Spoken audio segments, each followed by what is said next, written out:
4 বছরের বিরতির পর বড় পর্দায় প্রত্যাবর্তনকে স্মরণীয় করে রাখেন বলিউডের কিং খান খ্যাত শাহরুখ খান।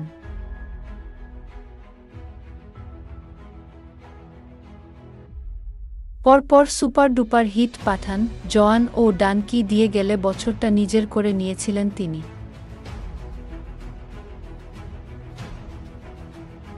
এরপর থেকেই দর্শকভক্তদের তুমুল আগ্রহ তার নতুন সিনেমাকে ঘিরে।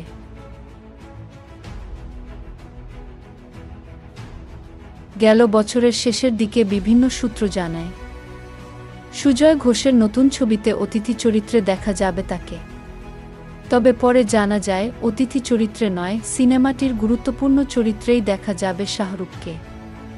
এবার কিং খান নিজেই জানালেন সিনেমাটিতে অভিনয়ের কথা।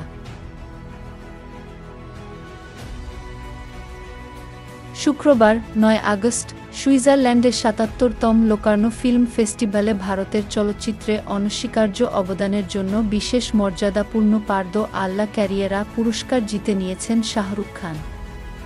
সেখানেই কথা প্রসঙ্গে সুজয় ঘোষের কিং সিনেমায় অভিনয়ের কথা জানান শাহরুখ।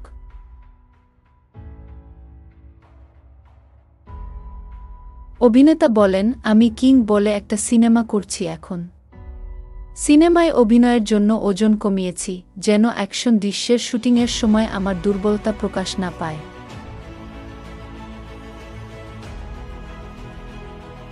শাহরুখের জন্য কিং সিনেমাটি আরও একটি কারণে স্পেশাল। কেননা সিনেমাটিতে অভিনয় করছেন তার নিজের কন্যা সুহানা খানও।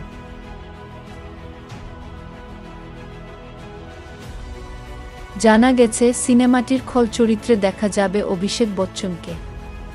তবে শাহরুখ ভক্তদের জন্য দুঃসংবাদ হচ্ছে, সিনেমাটি চলতি বছর মুক্তি পাবে না। কিনে রাজা শাহরুখকে দেখতে ভক্তদের আরও কিছুদিন অপেক্ষা করতে হবে।